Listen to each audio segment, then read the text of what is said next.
A powerful 7.1 magnitude earthquake has hit Southern California, sending terrified residents out onto the streets. That quake caused some damage in Ridgecrest. Homes shifted, foundations cracked. There were multiple fires there. Some injuries were reported, but thankfully no deaths. So there's a chance that the worst may not be over. And consider this, we've been on the air for New Day for 14 and a half minutes now. And in those 14 and a half minutes, there have been 11 aftershocks. The strongest 3.5 magnitude. Experts say that there is a chance that a stronger earthquake, stronger than 7.1, could hit Southern California in the next few days.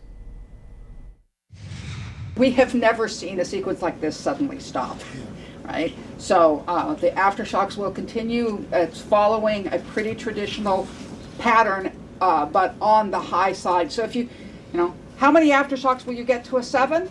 Some of them have just a small number, some of them have a lot. We're on the upper 50 percentile, and this is definitely a robust sequence, but it's far from unprecedented. It's just on the high side of average. And Lucy, can you discuss the aftershocks again, the size of them and how many you've had? Okay, so far we've recorded 2 that are above magnitude 5, 16 above magnitude 4, and over 50 that are above magnitude 3. And the chances of another 7+ in your mind? There's an estimate, a very preliminary estimate right now of about 10%, about a 1 in 10 chance that we could have another 7 within this sequence. That's calculated for the next week.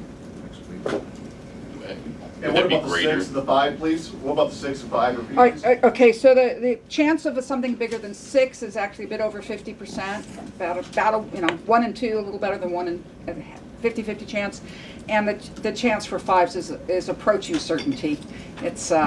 It would be extremely unusual if we didn't have another 5. So it's typically within 3 days, right? 3 days.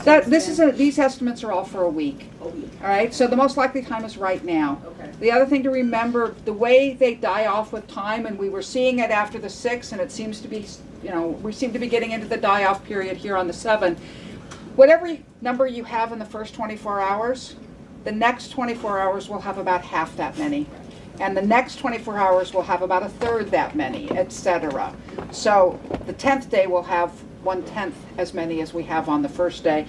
And what that means is it will go down pretty quickly, and then we'll have a really long tail where it will continue to have the risk for quite a while. The last time we've had earthquakes of this size, we were seeing significant aftershocks for more than a year. All right, so there was some more about the aftershocks. We're going to bring in meteorologist Ivan Cabrera, and we want to update you. We've now had 13 aftershocks since New Day started 17 minutes ago. So that's what's going on out in California. Help us understand, Ivan, the magnitude of this quake and then what people can expect both today and in the coming days.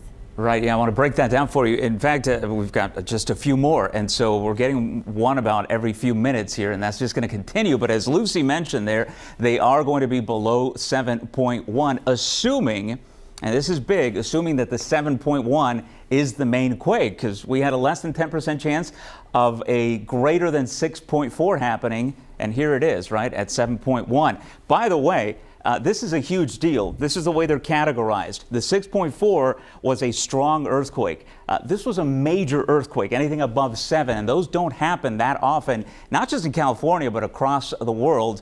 They are in the single digits as far as how many we get. And this is an exponential energy release. So when we're talking about 6.4 and a 7.1, you're thinking, well, it's only 0.6, 0.7. No, it's 11 times stronger. So the energy release, the ferocity of the shaking is 11 times stronger when you go from a 6.4 to a 7.1. A 7.1, what does that mean as far as energy? How about 45 Hiroshima atomic bombs? That's what we're talking about as far as energy. 1.3 billion sticks of dynamite. And if you were to power your home with the energy released from that quake, you would have 29,660 years of power. So a obviously significant event here. This is the shake map. This is the areas that felt the shaking from Fresno to LA. And as you see with the cities, they get more intense. By the way, the 6.4 did not have severe shaking. Ridgecrest did feel severe shaking with this 7.1. And this is the average, as Lucy was mentioning. This is just average. When you get a 7.1, the chances of getting a 6 or higher